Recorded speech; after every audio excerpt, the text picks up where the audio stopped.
nice data center in central bank already, machines with people and so on. So we asked them, very simple, we're there 24/7 for you, and do your people work 24/7? Okay. So we managed to convince them to do a mirror site. So if there's anything happen to their website at the central bank, it will switch to our data center because we have 24 hours a day, 7 days a week. People who don't have life likes to be locked in a room with no windows and one door. Okay, and we got data center. So we managed to convince them. Their business to us was 30 ringgit a month. But we told the whole world that Bank is our client. Okay, we went knocking to all the banks and said, we'd like to introduce you. We have what is our customers are. Bank. They go, okay. So we ran and did it. And we sell more hosting. And we got our insurance, we got CID, and then we have Payback, and then we have a whole load of banks hosting with us. And then when we just did simple hosting, we went to co-location as well. And next thing you do is you sell more to existing customers. That is easier than selling to new customers. And do your customers very well because they speak for themselves. And the advertisement as well. And we had Skali.com, our portal. And we ran the portal very well. We made a lot of money. Until there was a point where I didn't have money and I actually,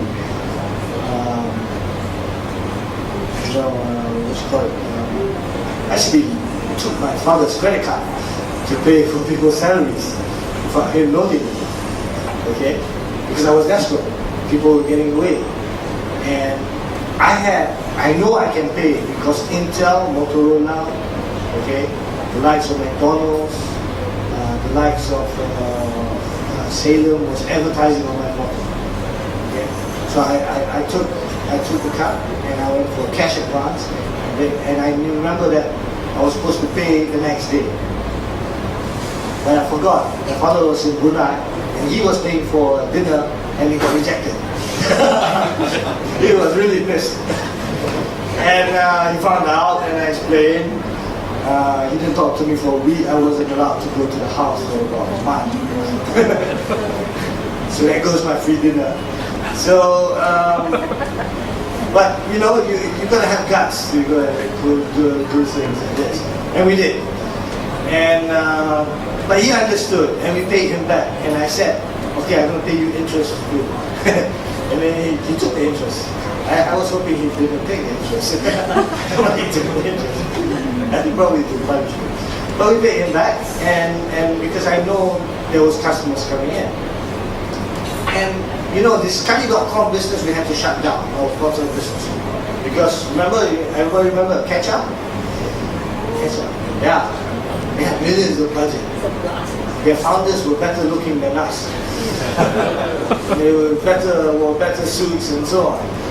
And we couldn't compete with them, And we looked at us, in the mirror, we looked at them in the magazines and said, they got bigger budget, they're better looking. We don't have the media mileage to sell Skali.com versus Ketchup. So we said, look, we got to stop. And that time CNN was pocket money, Yahoo was on the market. They had not 3 million ringgit, they had like 6 million USD in their budget just for Malaysia and Southeast Asia. So we said exit. We exit the Skali.com auto business. And then, but we had this engine that we developed. When we developed Skali.com, there wasn't a content management system, but we developed it ourselves. And the deal was that we didn't have money to do R&D, right? So we had 2 entrepreneurs. His name was Ivan and Bagat. Ivan the Terrible, Bagat, the pirate. Okay? So these 2 entrepreneurs said they have this technology, content management system called PX Core. That was some X-rated website. But it's called PX Score, and they said, and we proved it, they showed us, we didn't really understand it, but it worked on the content management system. And we built, and after that, we built the programmers, we hired the programmers, and we had a full, vibrant content management system. The nearest one was, I forgot, but it was by Microsoft, and it cost not really. We didn't even see that, because we didn't have money. But that was the nearest one. Remember content management system that cost $1 million? That's highway robbery here now. But that was there.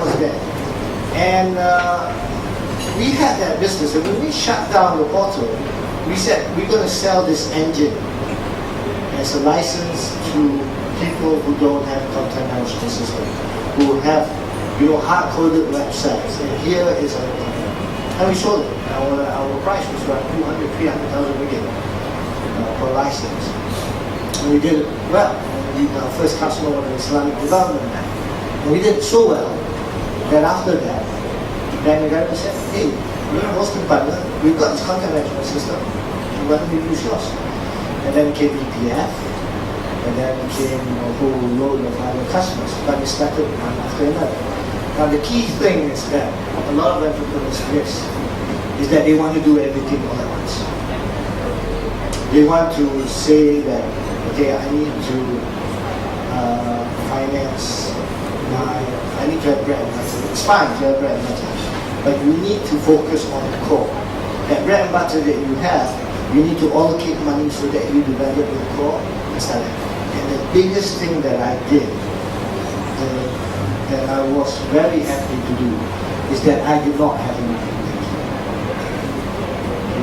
An R&D team will have this super humongous, very brilliant and very intelligent PhD doctor, sorry for PhDs, but the R&D team, when I'm trying to make a point, will cost me a lot more money but no business. But what I did was that I pre-sell. I went out to market and I said, I got this. Actually, I don't. Okay. I sold it, I got the customer, I sold it cheap or make it affordable, okay? And that money financed my R&D. It financed my programmers for them to learn. It financed my entrepreneur partner, Ivan the Terrible Mungkat, the pirate, to actually come over and do and improve on the technology and so on. And we split the fees 50-50. They made a lot of money, they're millionaires now. Okay? I remember one time I came to the office and Ivan was just brought his new Beamer, and Mungkat had his, he just bought a second-hand Mercedes. And here I was with a Honda Cup. Still.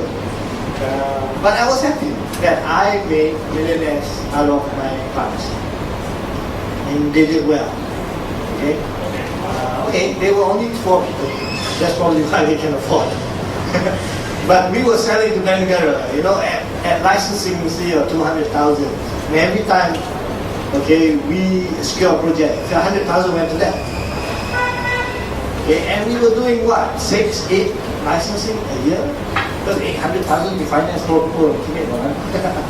And we were happy. Okay, and he's doing well right now. We made a choice. We moved into Java, and he stayed in PHP. And we need to go separate ways, but we will support each other. If I have a customer in PHP, we will pass it to him, and we will work together and so on. And they are doing very well, and we're happy. But that's the thing. You know, you need to do your R&D, you need to do your work, right?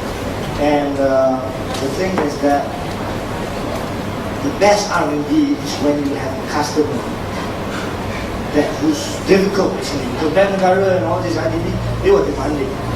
Okay, but we didn't give up. We said we're going to perform and deliver. And we learned.